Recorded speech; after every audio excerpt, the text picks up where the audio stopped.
बहुत बहुत स्वागत है आप सभी का। मैं हूं आपके साथ नई सिंह। रुक करते हैं बड़ी खबरों की ओर। बैंक सभागार में स्वीप के अंतर्गत जिला स्तरीय पड़ोस युवा संसद कार्यक्रम का आयोजन किया गया। वहीं रामपुर के भारत सरकार युवा कार्यक्रम में खेल मंत्रालय में नेहरू युवा केंद्र रामपुर के जिला युवा अधिकारी माहे आलम के कुशल निर्देश में जिला सहकारी बैंक सभागार में स्वीप के अंतर्गत जिला स्तरीय पड़ोस युवा संसद कार्यक्रम का आयोजन किया गया। कार्यक्रम के शुभारंभ मुख्य अतिथि डीआईजी और सीआरपीएफ के सुभाष चंद्र मोहन लाल सैनी और डीसीबी जिला अध्यक्ष नेहरू युवा केंद्र रामपुर के जिला युवा अधिकारी माहे आलम और एसएम अरशद, प्रोफेसर राजकीय महिला कॉलेज रामपुर, डॉक्टर राजकीय परवीन, प्रोफेसर राजकीय महिला कॉलेज रामपुर और डॉक्टर इफ्तिखार अहमद कादिर।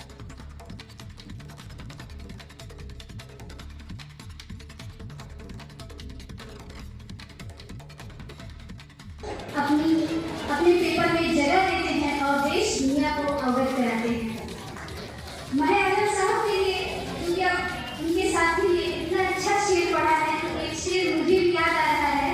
मैं जरूर कहना चाहूँगी, आप भी इससे एग्री करेंगे कि उनके माथे पे कहाँ कोई शिकन होती है, उनके माथे पे कहाँ कोई शिकन होती है, जिनमें कुछ करके दिखाने की लगन होती है। जिंदगी इतनी मुशक्कत से गुजारी है कि अब मैं जो आराम से बैठूं तो भूख होती है। ऐसी ही शख्सियत रही है। हमारा वास्ता जो है तकरीबन 5-6 सालों से सर से रहा है। गवर्नमेंट गर्ल्स पीजी कॉलेज में हर प्रोग्राम में बढ़ चढ़ कर हिस्सा लेते हैं, चाहे वो युवाओं की समस्या हो, राष्ट्रभक्ति हो, देशभक्ति हो, पर्यावरण से समस्या हो, हर ऐसे देश के प्रति हमारे सपने को, हमारे विजन को जिम्मेदार लोगों के सामने रखें, ताकि वो अपनी पॉलिसीज़ में उस विजन को भी आत्मसात करते हुए आगे देश के लिए ऐसी पॉलिसीज़ लाएं जिससे देश हमारा विकसित राष्ट्र की पंक्ति में अग्रणी स्थान प्राप्त करे। यहाँ पे जितने भी लोग मौजूद हैं, सब लोग, मैं अपने मंचस्वी अतिथियों को बताना चाहता हूँ, हम उन्हें नीट स्टूडेंट्स कहते हैं। Not in education, formal employment और फॉर्मल ट्रेनिंग। ये लोग गांव-गांव से हमारे एक आह्वान पर यहाँ पे उपस्थित हुए हैं। यहाँ पे दनियापुर के लोग भी हैं तो रहमतगंज के लोग भी हैं, यहाँ पे मेरठ से भी लोग हैं तो बरेली से जुड़े हुए बॉर्डर से भी लोग हैं, उत्तराखंड से जुड़े हुए बॉर्डर के लोग भी हैं तो इधर मुरादाबाद से जुड़े हुए बॉर्डर के लोग भी हैं।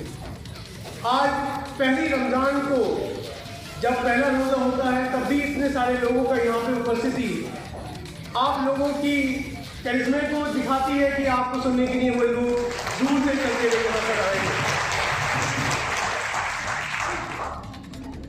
ये युवा संसद आप सभी लोगों को मौका देती है कि आप अपने नए समाधान, अभिनव समाधान, ऐसे समाधान जिनमें नवाचार हो, उनको हमारे समक्ष प्रस्तुत करें, हमारे अतिथियों के समक्ष प्रस्तुत करें। ये संसद न केवल एक बातचीत की शुरुआत करे, बल्कि ऐसी पॉलिसीज़ को बनाने का फर्स्ट पॉइंट बने जिससे हमारा देश आगे बढ़े।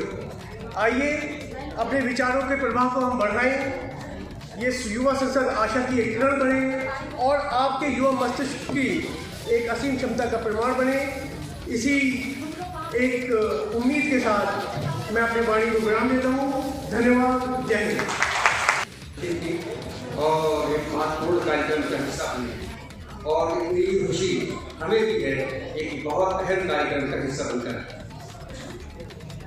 साथियों, मैं कई बार आपके कार्यक्रम में आता हूँ, ये महसूस होता है कि रोज़ बरोज़ आपका ये कार्यक्रम, आपकी संख्या और आपके अंदर जोश और जज्बा बढ़ता जा रहा है। माहे आलम साहब से जब पहली मुलाकात से लेकर अब तक उनके अंदर भी ताल्लुकात की बात हो, चाहे काम करने की बात हो, गर्मी दिखाई दी और मुझे ये हैरत हुई कि साहब वो मुझसे कम से कम 20 साल से भी ज़्यादा छोटे हैं, मगर हमेशा मुझे बड़े ही महसूस होते हैं क्योंकि उनके काम इतने बड़े हैं कि वो कभी छोटे नजर नहीं आते, बड़े ही नजर आते हैं। वरना इस उम्र में तो लोगों को कभी नहीं होती, लोगों से कैसे बात करके ताल्लुकात कैसे मेंटेन करके। ये आपको खास तौर से मैं गुजर की ये समझता हूँ, और आपकी जो मेहनत है, जो आपके अंदर जज्बा था, उसी लिए बहरहाल ये महिला सशक्तिकरण का दौर चल रहा है और 8 मार्च को महिला दिवस सारी दुनिया में मनाया जाता है।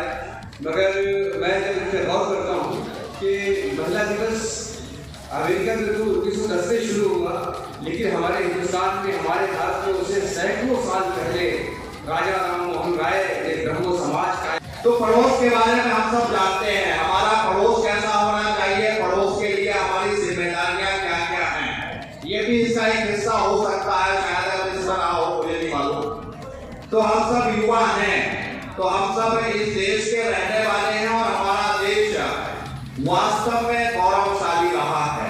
इस देश का इतिहास, यहाँ की संस्कृति अपने आप में बहुत समृद्ध है। अगर महिलाओं के तौर पर देखें तो हमने सीता को, गार्गी को और तमाम ऐसी महिलाओं को पढ़ा है जिन्होंने देश को ही नहीं बल्कि हमारी संस्कृति को बहुत विस्तृत और विकसित करने का काम किया है। ऐसे ही यदि युवाओं की बात करते हैं तो विवेकानंद जी को आपने पढ़ा होगा और बहुत से ऐसे युवा दार्शनिक हमने पढ़े हैं जिन्होंने हमारे देश को और पूरे विश्व को एक संदेश दिया है। वैज्ञानिकों के तौर पर देखें तो आपने बहुत सारे वैज्ञानिक जो भारत में हुए हैं, भारत के लिए काम किया है, और मैं भी आप एपीजे कलाम को बहुत अच्छे से जानते होंगे, जो अभी आपके बीच उन्होंने बहुत से आविष्कार किए थे, मिसाइल मैन के नाम से आप उनको जानते हैं। जैसी बोस को आपने पढ़ा होगा। तो हमारा देश हर क्षेत्र में अपनी कला के लिए, अपने कौशल के लिए जाना जाता है। हमारा देश अपने आप में एक परिपूर्ण देश है। यदि हम प्रकृति की बात करते हैं तो विश्व में भी हम अपने आप में एक नमूना है पूरे विश्व का। अगर आप रेगिस्तान की बात करेंगे, मरुस्थल की बात करेंगे तो थार का मरुस्थल आपने सुना होगा, लेकिन ये हमारे यहाँ राजस्थान में देखने को मिलता है। तो थार जाने की जरूरत नहीं है, राजस्थान में भी पूरे का मरुस्थल का क्षेत्र आपको देखने को मिलता है। विश्व के किसी हिस्से में आप जाते हैं तो आपको पहाड़ या सर्द मौसम देखने को मिलता होगा, लेकिन यहीं पर 3-4 महीने का एक सर्द मौसम आपके लिए आता है जो पूरे विश्व में जाने की आपको कहीं जरूरत नहीं है। आप यहीं पर विंटर के हॉलीडेज मनाते होंगे। तो ऐसे ही आप जो समुद्री सीमाएं हैं उनको भी हमारे देश ने घेर रखा है। तो हमारा देश विश्व का नमूना है। मरुस्थल यहाँ पर है, पहाड़ यहाँ। ये देश कमजोर हुआ। आपके शहर में ऐसे युवाओं को मैंने देखा जिनकी गाड़ी तो लंबी लंबी है लेकिन उनकी पैंट कितनी छोटी पतली है। अगर ऐसा युवा देश का होगा तो ये देश कैसा होगा? जब मैं दुकानों में जाता हूँ कि मुझे पैंट दे दीजिए तो बोला सर आपकी पैंट बननी बंद हो गई है क्योंकि अब हमारे युवा पतले पतले हो गए। कितनी छोटी छोटी इनकी थाई है, कितने पतले पतले पैर हैं और दाढ़ी बड़ी हुई है और ऊपर लाल रंग का पता नहीं क्या था वो बना करके स्टाइलिश इस शहर में घूमते हैं। कुछ बातें रात को भी मुझे लगी कि कुछ रात को हीरो निकलते हैं शाम को। उसमें कुछ पत्रकार होते हैं और कुछ गैर पत्रकार होते हैं। मतलब माँ बाप की बात नहीं सुनी उनको, रात को यूट्यूब इंस्टाग्राम वाले लोग नहीं करते। मैंने पूछा इतनी खूबसूरत लड़के लड़के रात को कहाँ निकले हुए लोग? बहुत सारे लोगों की बात ये रात को 2 बजे के बाद 10 बजे जब शहर सोता है तो ये लोग करते हैं। फिर उसको एडवाइस आती है कि आज ये खाना अच्छा है, ये शहर है, रात को बहुत अच्छा है, आप देखो लेडी है कि बहुत ताकतवर की कहानी सुनाती है। बताने का उद्देश्य ये है कि क्या मैं अपनी ताकत को पहचान पा रहा हूँ?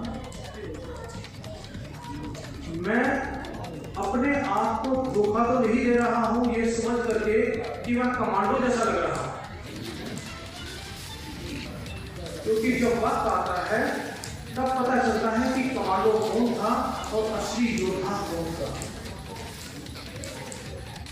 एक बार हमें जंगल वाक्य में चारों से घेर लिया वादियों में, तब पता चला कि कितने बहादुर लोग मेरे दाहिने बाएं मेरी सुरक्षा में चलते हैं।